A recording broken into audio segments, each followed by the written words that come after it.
And welcome back to WGN TV Political Report. So as it stands today, 14 city council races are moving on to the April 4th runoff, with a number of mail-in ballots still waiting to be counted. Now, we've been talking about the major turnover expected at city council, with a dozen open seats and another 4 recently appointed aldermen looking to secure a full 4-year term. One of those races is on Chicago's north side. It's the 43rd Ward. It covers most of Lincoln Park on the north side, as well as parts of Old Town, the Gold Coast, along the lakefront. There were 6 candidates on the ballot on Tuesday, including Lightfoot appointed Alderman Timmy Knudsen, self-funded candidate Rebecca Janowitz, and Wendy Taylor Nation, who was backed by 2 former 43rd Ward aldermen. But it's down to just 2 now, and that is Timmy Knudsen and Sheffield Neighborhood Association President Brian Comer. The pair are separated by a little less than 350 votes. Alderman Timmy Knudsen joins me this morning in our WGN studios to talk more about the race ahead. Alderman, good to see you. Thanks for having me. So you find yourself in the runoff. Now, you were appointed to this seat back in September. Yep. You did say you expected to be in a runoff with that large crowd. But pundits say that, maybe it's because Lightfoot didn't have coattails since she appointed you. Just about your thoughts about what happened and why you're here. Yeah, talking about the result on Tuesday, I was very excited to be number 1. It showed that what we've been doing for the past 5 months is working and that the ward likes the approach. Honestly, 5 months since the appointment, it feels like 2 years sometimes, but we've just been sprinting to get stuff done for our residents. So I want to get into your thoughts about things. You didn't earn the endorsement of your predecessor, Michelle Smith, who was in that job for 11 years. And you were heavily criticized by the candidate she backed in the primary. Smith told WBEZ that her concerns were your relationship with Sterling Bay and other developers in the real estate industry. Can you just shed some light on that? Sure. I think my legal practice has nothing to do with development. I've left my law firm, but I worked with startup founders and entrepreneurs. I think that ties to how I used to chair the Zoning Board of Appeals in the city.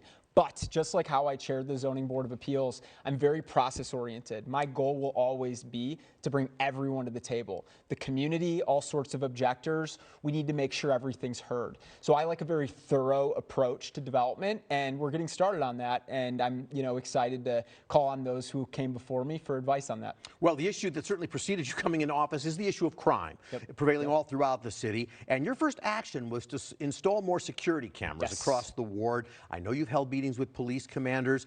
Talk about how those meetings help shape your understanding of the public safety needs. Absolutely. I mean, crime is number 1. As a constituent of the ward during my whole time in the city, it's really come to top of mind for everybody. The cameras I really believe in. We know that it keeps eyes on the beats when right now there's not the staff on the beats to patrol. I want eyes on our ward. Right now, we've got to bring officers back to the beat. I really care about beat integrity, and a really strong relationship with the commanders that serve in the 43rd Ward goes a long way for an alderman. Let me tell you, I mean, when we have incidents come up in the ward, I'm able to make a quick call, ask for patrol, and it's a relationship based on trust, and I'm happy to have it. I'm happy to learn from them and keep that going. So if you get 4 more years, then I guess dealing with the crime issue, what will be your plans? What will you do to address public safety in the ward going forward? Yeah, absolutely. Again, we started with cameras. We're doing a lot of events with the commanders. I want the community to feel like they know our officers. By the way, the funding for the cameras, was that your aldermanic, money that is available to you? Exactly. Okay. So using my corporate lawyer hat on, I made some efficiencies in our expense budget that is equal for every aldermanic office. The infrastructure budget in order to fit this in. Okay. And it shows we're prioritizing safety as a major infrastructure piece. Okay. And go back to what you were going to do in terms of your plans. Exactly. So on plans with crime, partnering with the commanders is so important. We're going to keep bringing constituents to the table so that they know our officers and know our commanders, so that they know our streets and sands people. I think it's really important that we have eyes all over the ward and are communicating. I'm going to be leaning and working a lot with the new police district council members that were just elected. I'm very excited to have 6 total because we have the 18th and 19th district. There's a lot of intelligence there that I'm going to partner with and elevate as much as possible. Also, one more thing, I'm going going to keep co-sponsoring legislation.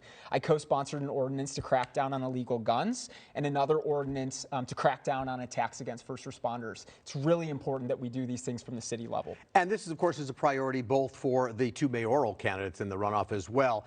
You called yourself a pragmatic progressive. Yep. Now, Brandon Johnson wins the race for mayor. He's proposing $1 billion in new spending that would include increased taxes like a head tax on larger companies, raising the real estate transfer tax, and more. How would you vote if that gets presented to you in a city council meeting? Yeah, I've been very clear on taxes. Taxes are not our way out into funding programs. You know, different things come up. This past city budget did not include a property tax increase, but the real estate transfer tax keeps being floated as a funding source. With, again, my corporate lawyer hat, I just don't believe in single funding sources. We need diversified sources. There's no easy way out. So I'll be pushing back against items like these. Okay, so you'd be a no vote on some of that Yes. stuff. Yep. Okay.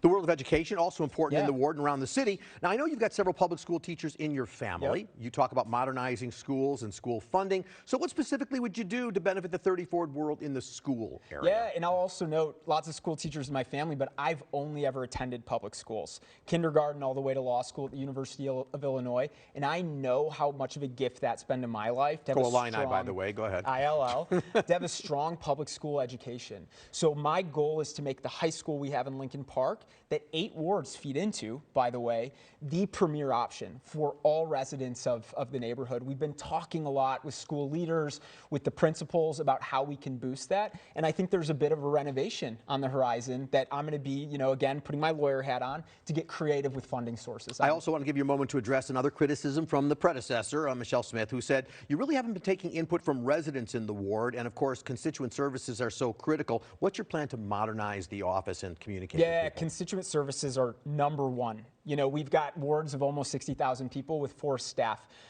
We've brought in a government technology firm to change how we communicate with constituents, and I think it's really important. It sets us up for success so that we can bring better results. We could do a whole segment on this, honestly, Paul, but when I go in the morning, once this has been implemented, I'll see all the 311 requests, who made them, instead of us piecemeal polling them, and we'll be able to make the calls without even talking to the constituents yet. It's really important that we set up that office to get results to constituents faster and more often. All right, we're out of time, but just to be clear, you are not endorsing anybody in the mayoral runoff, right? No, you know, I'm staying to being an independent alderman for the 43rd Ward. That means I'm ready to work with anyone and also hold anyone accountable. We have a strong history of independent aldermen in the 43rd Ward, and I love taking advice from them all. All right, current 43rd Ward, Timmy Knudsen, Alderman Timmy Knudsen, thanks for being with me. Good Thank luck you. in the campaign. We'll be following it closely. We're going to take another break. 43rd Ward Alderman challenger Brian Comer is going to join me to talk about the other side of the race when we come back.